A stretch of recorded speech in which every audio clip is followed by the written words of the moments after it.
Thank you very much. First of all, I must appreciate you for making the time to come for the interview. I appreciate you for reaching out. Yes, last year in October, I completed 5 years as Commissioner General and started on my 6th year. Altogether, these are about 15 years as a senior executive in URA, because I joined the senior management group in 2005. I have been very much involved in the growth and expansion of URA as we have seen it evolve.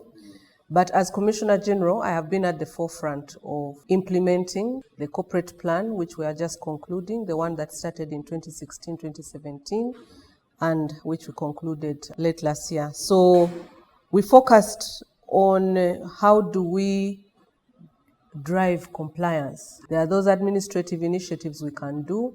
We can roll out paying taxes in the bank to become more efficient and all those measures. But compliance is what grows the revenue base. Compliance is what expands the tax base.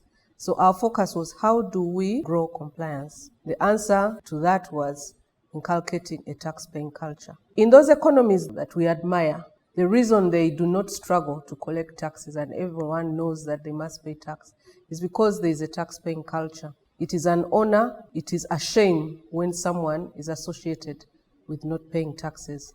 And they're always trying to ensure that they're right with their taxes.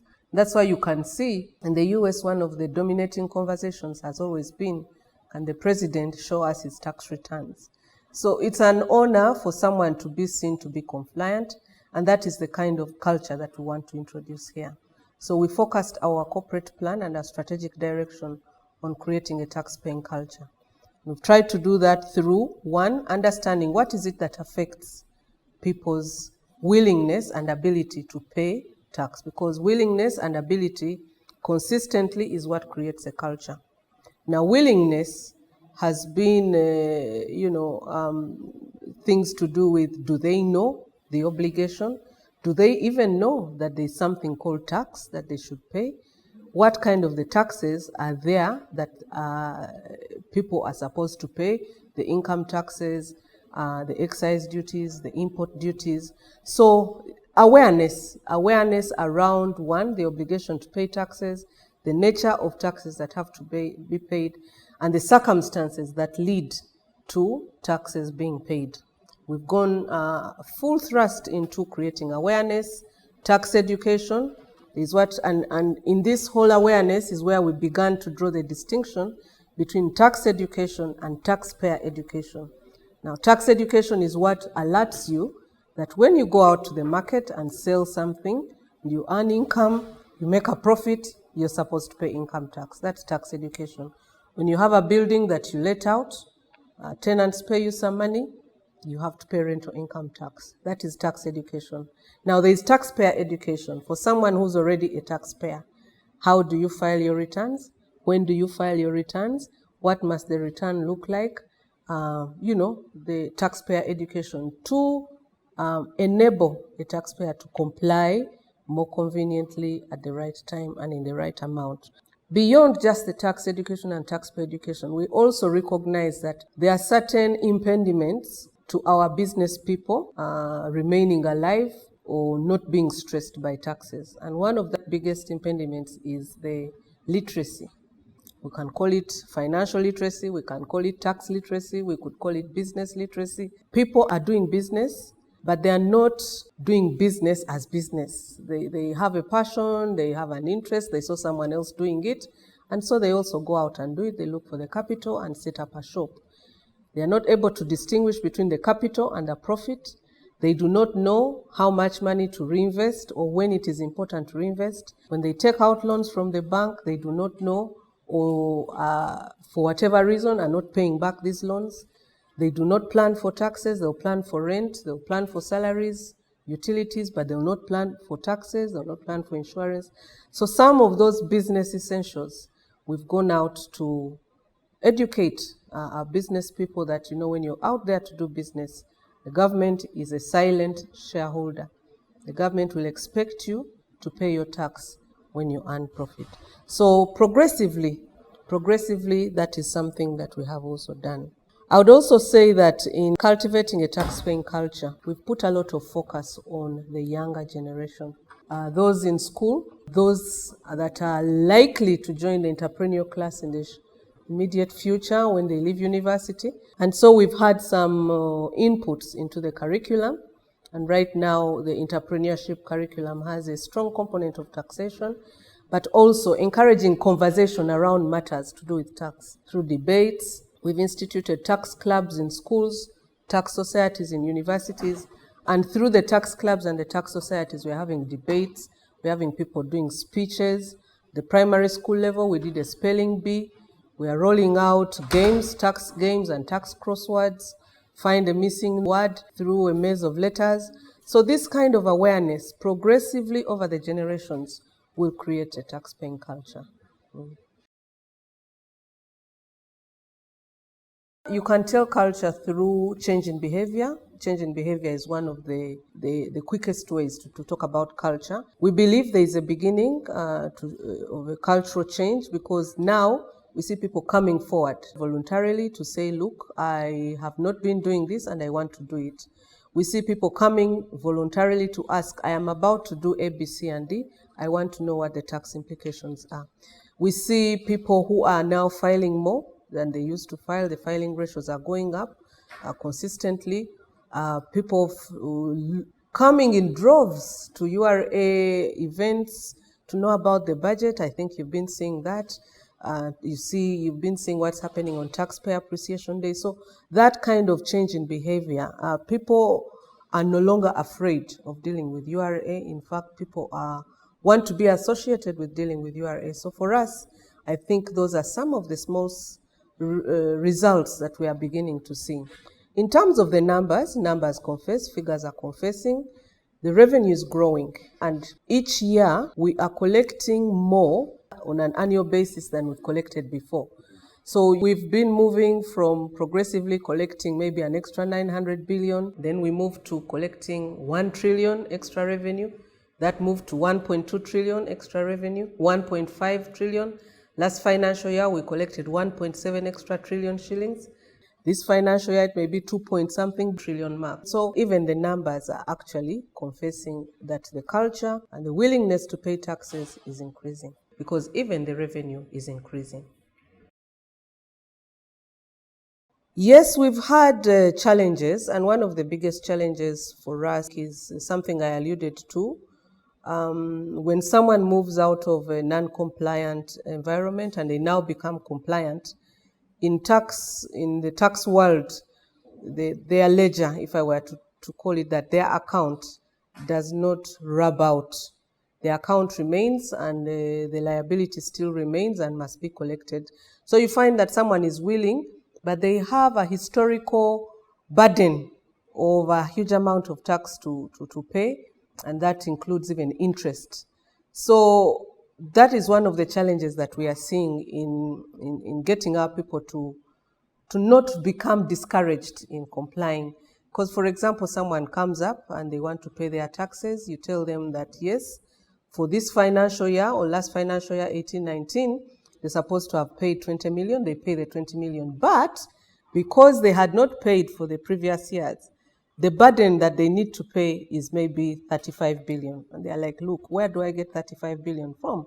They're a small taxpayer, they want to grow big and they want to get government contracts, but they still have that. So that's a challenge. But it is making us think about what can we do to change the policies, to change the laws.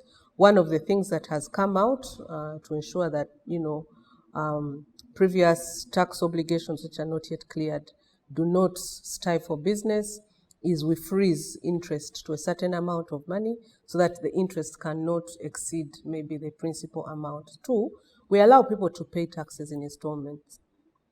And when they are on a journey of compliance, we do issue them with tax clearance certificates and they are able to, to compete for government contracts which are lucrative. Another challenge we get is, of course, the economic strain has a bearing on how people are able to pay their taxes. Taxes are a matter of cash flow for many businesses, especially VAT. So people are out there doing business, they have delivered a service, they have supplied goods, but maybe they have not been paid because their client also has cash flow issues. Now, because they haven't been paid, we expect them to account for VAT, but because they don't have cash, they're not yet able to account. And those are some of the issues that economically create a bit of strain on taxpayers. It's an ongoing conversation on how we can enable them to pay, and we are also looking at financial institutions that are able to come through with bridge financing to enable our clients to meet their tax obligations even as they wait for their own clients to pay them. Resourcing of URA is never sufficient. We are like Oliver Twist, we always want more. The budget has been growing, and I am appreciative to the Ministry of Finance for that, but it is not the amount that we need. Mindful, of course, that there are other demands on the government. But because of those shortages in financing, we are not able to roll out the numbers of staff that we need.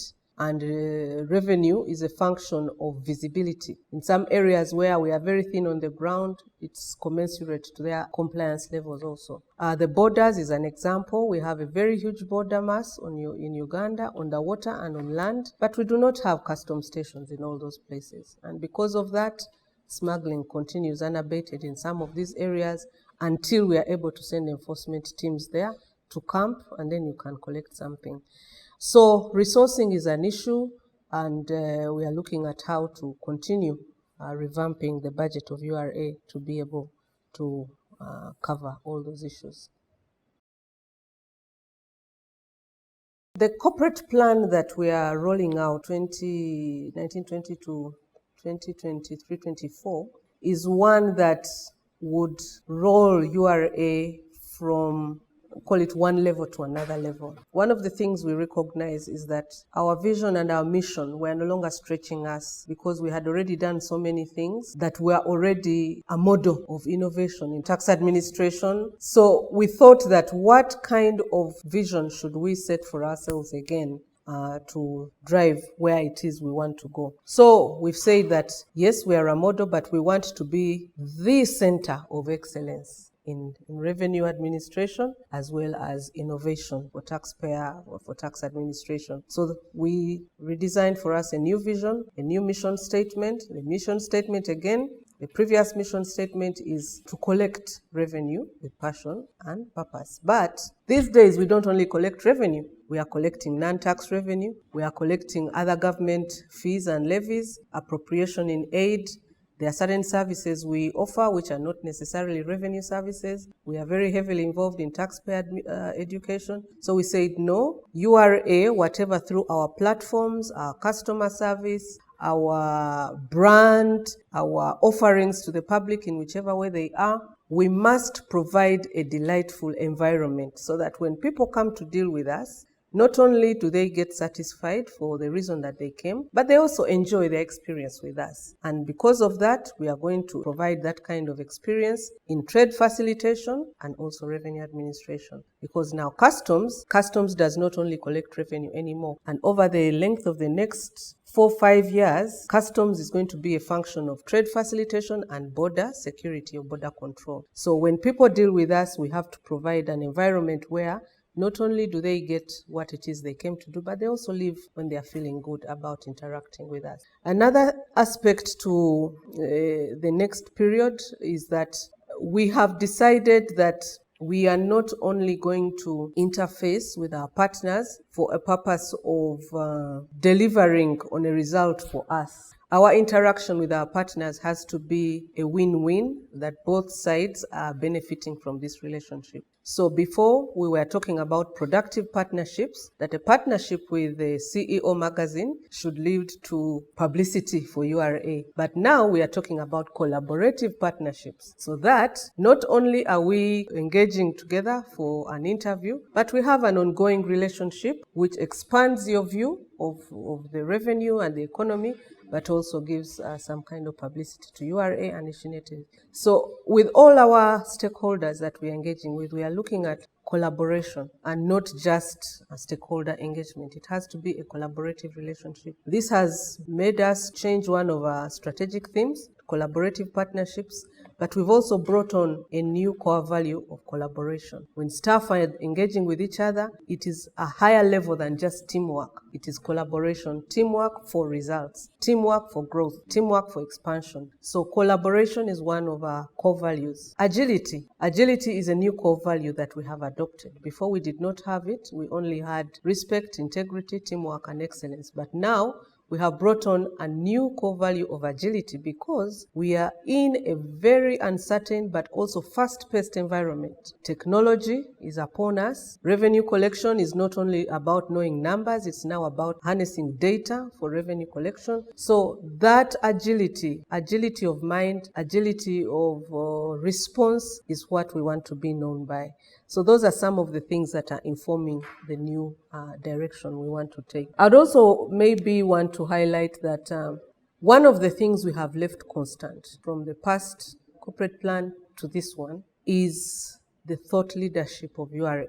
We set out, and I think we are firmly on that path, of URA being an institution of national importance, not only by virtue of our mandate, because our mandate obviously makes us an institution of national importance. We are the ones that feed what the government spends. But in our thought leadership, we must be at the forefront of influencing policy, influencing conversation, not only on tax administration, but on also other aspects of the economy. And that is why you've seen us talking about what changes can we do in formalizing the economy, what can we do about harnessing the digital economy, what must be done in improving trade facilitation. And so that thought leadership is something that we are at the forefront of maintaining as an institution of national importance. People should come to URA when they want to ask questions about anything to do with tax administration, revenue administration in the country, in the region. So that is something that is still driving us.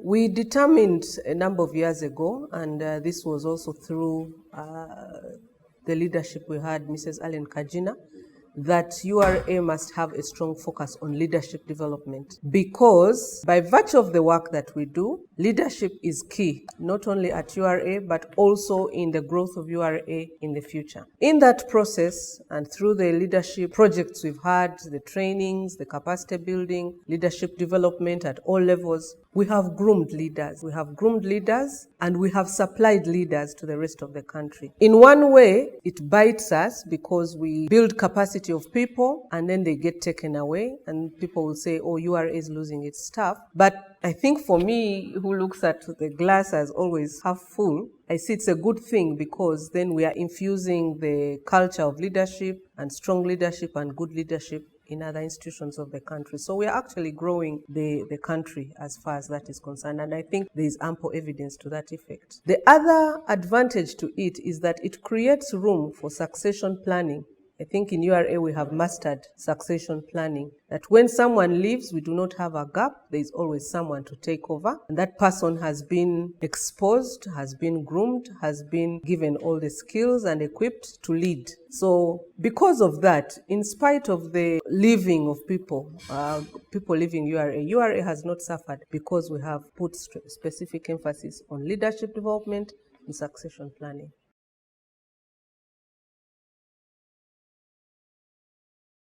Thank you. First and foremost, we need a recognition from the lawmakers, we need a recognition from the policy developers that the environment and the landscape for tax administration has changed. And because this environment and this landscape has changed, we cannot get the same results doing the same things. Technology advancements have kind of put our technology investments, left them a little bit inadequate for us to deal with the changing needs of our taxpayers, of our clients, and also for the staff, but also for the economy at large. Two, the business models, the business environment is also changing. What we used to do in 2004 is so different from what we are doing now. In 2004, we barely had any online transactions. We barely had any electronic commerce. We didn't have the Jumias and the Ubers and the safe borders of this world. But now we do, and we need to deal with those kinds of things. So the business environment is changing. We have lots of small and micro businesses that are turning around the growth of this country. The engine for growth of this country is in small and medium enterprises. And this is a focus that we need to put on. We cannot operate legal frameworks that were targeted to address tax compliance of big taxpayers and not design legal frameworks to target compliance of small and medium enterprises. So those are changes in the business environment that we also have to address ourselves. 3, the capacity requirements of URA are not the same. URA used to be manual. We are now almost 100% automated. So there are certain capacity requirements we need for the data storage, data capacity, data management, data protection, but also security of our IT systems, security, and not only of URA, but of the government systems.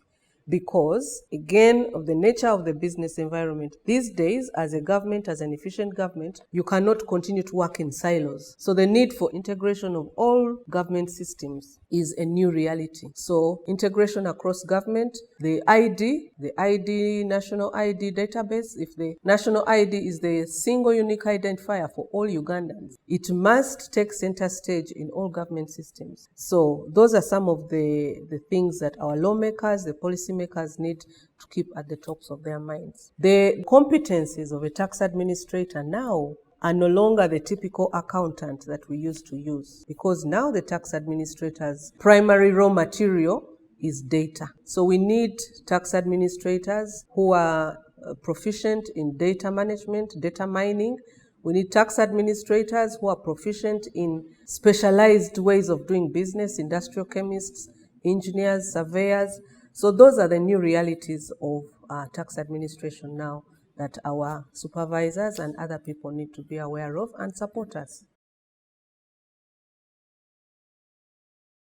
One of the things we have done, and I think for us it's one of the big steps in having the future now, we've put together what we call a data warehouse. We have an electronic system which we call the electronic hub. It's actually a data warehouse, and it is through the data that comes through our systems are stored in the warehouse, and we use that data now for business intelligence, for data mining, and because it is what is informing our next level reforms. Our next level reforms are going to be about predictive assessments. That you, CHAM, the moment you deal with all of us, there is information about you that is stored here. We shall simply send you an assessment. If it's true, you pay. If it's not true, you object. But that predictive assessment, predictive analytics is something that we are preparing for, and indeed we have started on the journey. 2, when we are recruiting now, we are not only looking at abilities to do numbers. We are looking, 1, at abilities to interrogate the numbers that are given to you. We no longer want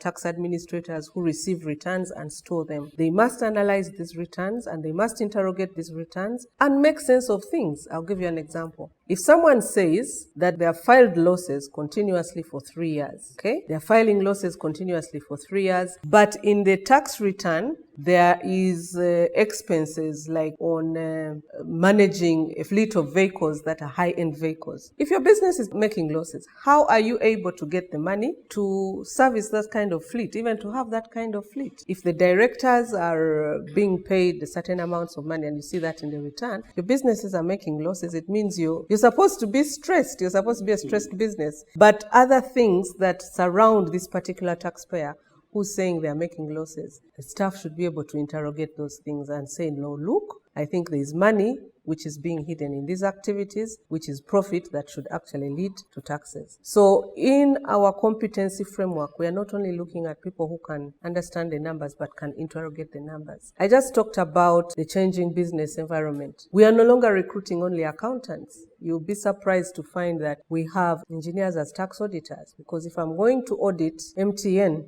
I don't only need to know how the numbers run, I must be able to understand how does a telecom system work. So those are the competencies we are now bringing on board, and I think in so doing we are preparing ourselves. One, we cannot talk about the future without talking about oil and gas. Very soon, we are told the final investment decision is going to be made, and when FID is made, then production will start. So we have, for a few years now, been beefing up our capacity to audit our cost recovery, but also to understand the economics around some of the oil projects. So we are already prepared for our production of oil to start flowing. Yeah, remember I talked about the changes in the landscape. One of the changes in the landscape is that progressively, as Uganda becomes more developed, we focus more on increasing our domestic revenues. Reason one being, international trade taxes, which are typically collected through customs, are going down because Uganda is signing many regional agreements. The EAC is one of them. The COMESA is another one. We have a tripartite agreement. We also have, coming on board soon, the African Continental Free Trade Area. So a lot of the goods that are going to be coming into Uganda are going to be coming in at zero duty, meaning that what we are typically collecting customs duty on, in the near future, we will not be collecting duty on that. And that is why we need to replace that revenue with domestically generated revenue. The second thing is that in the past, there was a bit of leaning on development assistance, what people call foreign aid. But those people who are giving us this development assistance are also stressed. They are stressed over there. They have migrant crisis. They have climate change issues. They have so many things they are now dealing with. Other focuses on what their money should be used for. So they are no longer giving us as much assistance as they used to. There are decisions that we have chosen to take here, which they have tied assistance to. So that money has also reduced significantly. As a result, we, in order to become self-sustaining, in order to be able to deliver a quality of life to our citizens that is befitting of what we are as a nation, we have to increase our revenue mobilization. And what does that mean? You and I have to comply fully with our tax obligations. And this is where we say that if everyone pays a little, if everyone in this room paid something, then the basket would be fuller.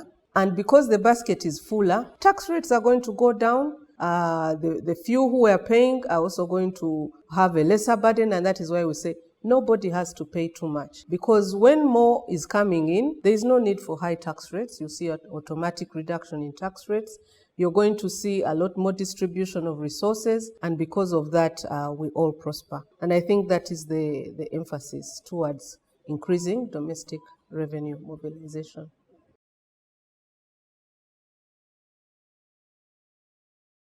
One of the things, there are a few things that I'm going to talk about. I'll try to list them. Digitalization. Digitalization is upon us. It is the future that is here now. Not only in terms of the way we do our business, we've heavily digitalized, but digitalization is the new normal. So how are we all prepared as a country to deal with the impacts and effects of and the requirements of digitalization? So that is one. The second is big data, and big data is an outcome of digitalization and using technology. With big data and what they call machine learning, we should be able to do a lot of things that currently we are relying only on manual systems to do. But where are we positioning ourselves as a country? How are we positioning ourselves as a people to take advantage of big data and the impacts of big data that come in, the artificial intelligence, and if it's going to take away some jobs, where are we now looking at where the new jobs are going to come through?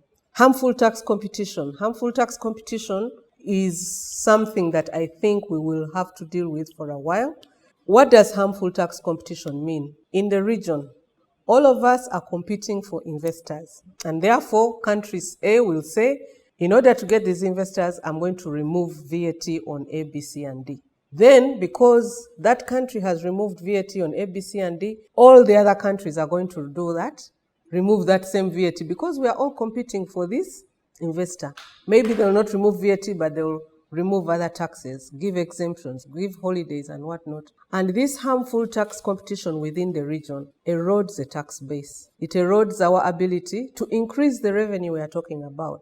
But it also creates what they call a race to the bottom, because these people were going to come and invest in your economies anyway, They are more interested in having infrastructure.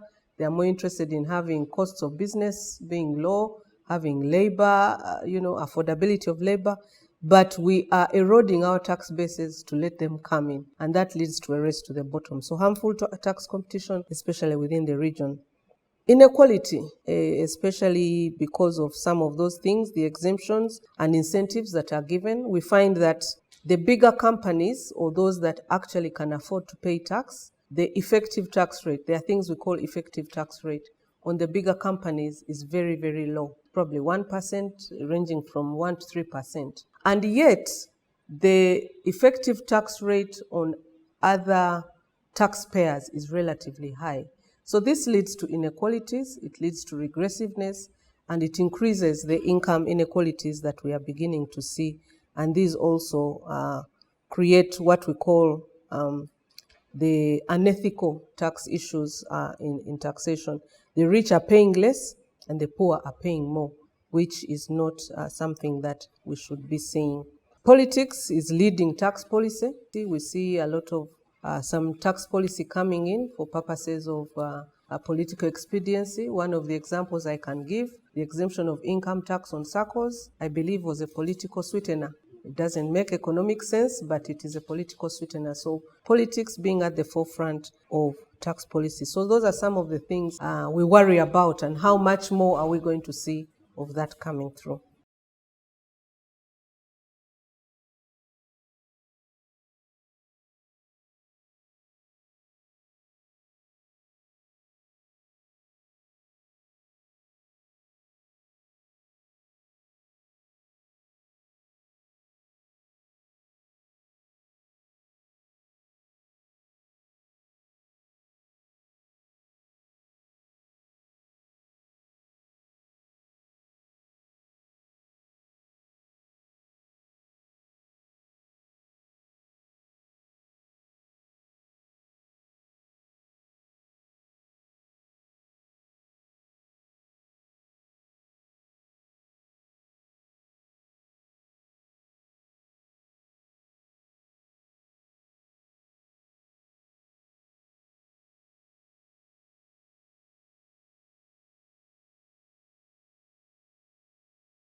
In complying for taxes.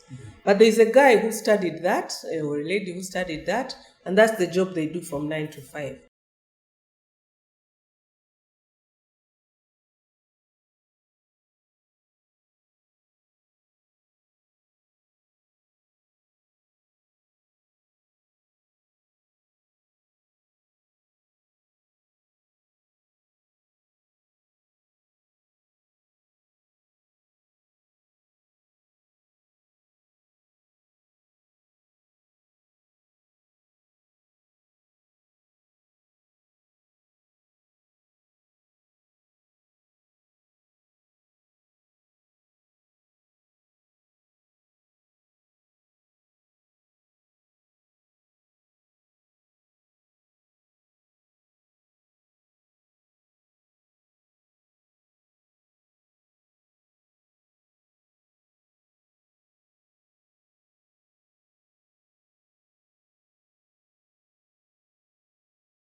I just want to encourage the taxpayers of Uganda that in spite of what it is they feel, and in spite of, even if it may look like our taxes are not doing much, our taxes are actually doing a lot of good.